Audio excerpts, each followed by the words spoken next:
سرخط مهمترین خبرها: امام علی رحمان به روسیه می رود. بیکسبور صفت علاقه را در حصار تنقید کرده است و صحبت با فاتح قله اورست از تاجیکستان.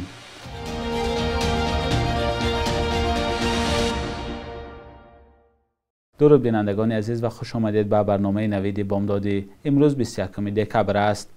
به نوشته رسانه‌های دولتی روسیه، رئیس جمهوری تاجیکستان امام علی رحمان هفته آینده به سنت پترزبورگ می رود. به قول منبع، سفر امام علی رحمان روز 25-26 دکبر انجام می شود. هدف از این سفر شرکت در نشست غیر رسمی سران اتحادیه دولت‌های مستقل گفته می شود. جزئیات بیشتری سفر هنوز معلوم نیست. سال گذشته نیز رهبران این سازمان پیش از فرا رسیدن سال نو جمع شده بودند. اتحادیه دولت‌های مستقل یک سازمان زیر نفوذ روسیه 32 سال پیش به خاطر سرجم کردن 15 کشور شوروی سابق تأسیس یافته است. آذربایجان، آرمنستان، بلاروس، قزاقستان، قرقیزستان، مولداوا، روسیه، تاجیکستان، ترکمنستان و ازبکستان و اوکراین شامل این سازمان هستند. نمایندگان اوکراین چند سال باز در نشست‌های این سازمان شرکت نمی‌کنند. بیکسبور، سردار خدمات علاقه تاجیکستان، با رهبران 4 شرکت مابلی به جماعت شراره حصار رفته صفت علاقه و اینترنت را سنجیده است. به نوشته سامانه خدمات علاقه، بیکسبور صفت علاقه را در حدود جماعت شراره غیر قناعت بخش و ناکفایه خوانده از فعالیت شرکت‌های مابلی اظهار نگرانی نموده است. به نوشته منبع، بیکسبور دستور داده است که در مدت کوتاه در جماعت شراره ایستگاه‌های بازوی علاوگی نصب کرده شود. دوام 2 ماه اخیر رهبر خدمات علاقه تاجیکستان فعالتر شده در مسئله بهتر کردن صفت اینترنت با رهبران شرکت‌های مابلی بارها واخورده است. اما شکایت ساکنان از صفت اینترنت و علاقه همان زیاد است. ساکنان روستاها میگویند روزانه بعد خاموش شدن برق حتی با تلفن گپ زده نمی شود. بینندگان عزیز، در منطقه شما صفت علاقه چگونه است؟ می توانید به ما نویسید. دادگاه شهر خوجند یک جوانزن 22 ساله را برای با وعده کار به ترکیه بردن و به فاحشگی وادار کردن 2 زن تاجیک 8.5 سال از آزادی محروم کرده است.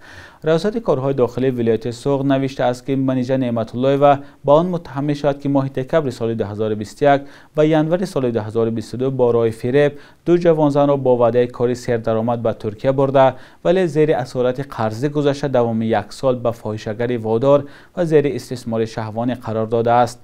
نظر این زن به اتهام معلوم نیست و دقیق نیست که او گناه را تا کجا اعتراف کرده است. دادگاه این زن را در سودای آدمان گناهکار دانست. نخستین فاتح اورست میگوید هیچ یک از نهادهای تاجیکستان نخواسته از سفرش به قله بلندترین جهان را سرمایه گذاری کند و ناچار با تیم کوهنوردان اوکراین این قله بلندترین را فتح کرد. همزمان این کوهنورد از نبودن شرایط ضروری برای فتح قله 7000 متری در تاجیکستان شکایت میکند. همکارم اسکندر فیروز در صحبت با ویتالی خنینزان نخست از او پرسید که هدفش از فتح قله اورست چی بود. مهمان برنامه امروز ما ویتالی خنینزان، نخستین فاتح اورست است. در صحبت با ویتالی خنینزان من نخست از او پرسیدم که تصمیم فتح قله اورست چه زمانی و در چه شرایطی در ذهنش پیدا شده است.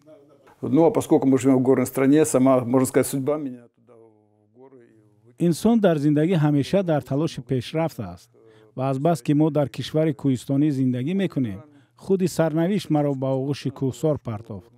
وقتی در دانشکده تکنیکی تحصیل میکردم، در ما گروه کوهنوردی فعال بود و من مشق کوهنوردی میکردم. از سال 1977 تا دهه 1990 تمام زندگیم در کوهسار میگذشت. یعنی همه روزهای استراحتی و رخصتی در مجموع تمام زندگیم در کوهسار میگذشت. البته بجز از کار اساسی و تحصیلم. در مناطق دشوارگذر کوهستان پامیر سفرهای خیلی جدی انجام میدادیم. سوالی من بعد شما را پیش بینی کرده میگویم که خیلی میخواهم آن زمان دوباره بگردد تا که مردم به سیاحت نه به آن شکلی که حالا معمولی شده است مشغول شوند، یعنی به سیاحی ورزشی با بندها و چنگک‌های کوهنوردی. چون این وضع در برخی از کشورهای جهان ادامه دارد، ولی آرزو دارم که در ما نیز چنین زمان بازپس بگردد.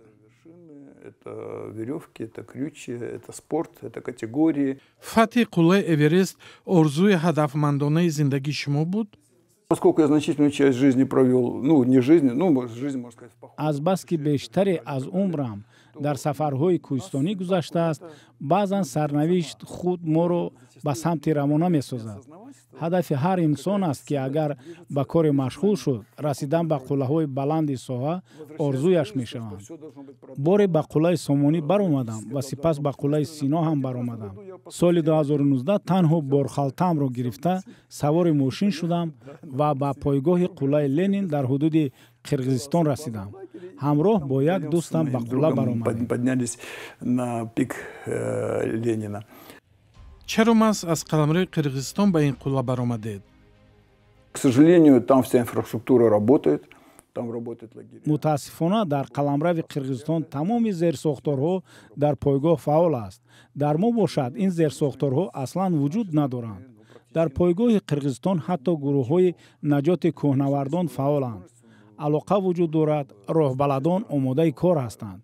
متاسفانه در طرف ما این همه برابر صفر است و چیزی وجود ندارد. تنها یا با 2 نفر فتح کردن قلعه از سمت تاجیکستان غیر امکان و خطرناک می باشد. با گذشت 1 سال با دوست پریبالتی هم در دوشنبه می نشستیم و او پیشنهاد کرد که به قلعه اورست برایم. راستی در من چنین فکری نبود. پرسید که چند نفر از تاجیکستان به این قلعه برآمدند. گفتم هیچ کس. گفت پس چرا نشسته؟ باید به اون قلعه برای. طول 2 سال برای برآمدن به این قلعه آمادگی جسمانی می دیدم. سال 2020 باید به این قلعه می برآمدیم، ولی خروج بیماری همگیر کووید مانع این کار شد. زیرا ورود به کشور نپال ممنوع اعلان گردید. شکل کامل صحبت با ویتالی خنینزون به زودی در سامانه رادیوی آزادی با نشان آزادی.org و صفحه‌های ما در شبکه‌های اجتماعی نشر می شود. دادگاه عالی ایالت کلرادو دونالد ترامپ را از حقی در انتخابات پرزیدنتی نامزد شدن محروم کرد. این دادگاه همچنین قرار صادر کرد که نام او را در برگه‌های رای ایالت وارد نکنند. دادگاه این حکم را بر آن اساسناک ساخت که ترامپ به حادثه‌های 6 ژانویه سال 2021 دست دارد. آن زمان توده طرفداران ترامپ وارد بینای کنگره شدند و هدف داشتند که مراسم تصدیق نتیجه انتخابات را برهم زنند. در انتخاباتی که پرزیدنت کنونی آمریکا جو بایدن پیروز شده بود، ترامپ خشونت و اقدام غیرقانونی را تحریک و حمایت کرده است که هدف آن خشونت و اقدام برهم زدن روند انتقال مسالمت آمیز قدرت بود. آمده است در قرار دادگاه. ترامپ تا 4 ژانویه حق دارد که از بالای این قرار شکایت برد. نمایندگان ستاد انتخاباتی ترامپ گفتند تصمیم دارند به زینه‌های بالای دادگاه شکایت برند و این قرار را بیکار سازند. بخش یک روزی تاریخ را همکارم خرامان بقازاده تقدیمتان می‌کند که مهمترین تحولات تاریخی در روز 21 دکبر را فرا می‌گیرد.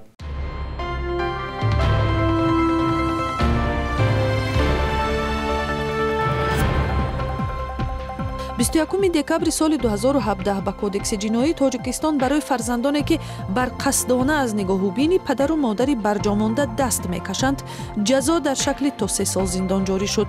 То он замон қонун чунин фарзандонро танҳо ҷаримабандӣ мекард. ҷазо дар ҳоле сахтар шуд ки дар ҷомеаи суннатии тоҷикистон ки нигоҳубини волидонро як қарзи фарзандӣ мешуморанд, бо сабаби бад шудани шароити иқтисодию иҷтимоӣ ҳодисаҳои рӯйгардонидани фарзандон аз волидон рӯ ба афзоиш овард. 21 декабри соли 2004 шахсшиноси маъруфи чех ва як муҳаққиқу таблиғгари забону адабиёти тоҷик Иржи Бечка дар шаҳри Прага даргузашт. ӯ 89 сол дошт ва то охири умраш худро дӯсти калони фарҳангу тамаддуни тоҷикон меномид. ҳамаи 3 духтарашро номи тоҷикӣ дода буд. аз ӯ зиёда аз 1000 мақола ва 50 китоб роҷеъ ба адабиёти тоҷик ба мерос мондааст. 21 декабри соли 1929 ҳунарпеша ва коргардони маъруфи синамои тоҷик Тоҳир Собиров таваллуд шудааст. дар 72 соли умраш ӯ дар даҳҳо филми тоҷикӣ нақш офарида филмҳое ҳам сохтааст ки ба ганҷинаи синамои миллии тоҷик дохил мешаванд. нақши шоҳ дар силсила филмҳои 1001 шаб ӯро ба унвони офарандаи филмҳои тафриҳӣ шӯҳратёр кард. صبح امروز در بانک تجارتی تاجیکستان 1000 روبل روسیه به 120 سومانی برابر است. 100 دلار آمریکایی باشد 1089 سومانی ارزش دارد. قرب رسمی بانک ملی تاجیکستان برای امروز چنین تعیین شده است.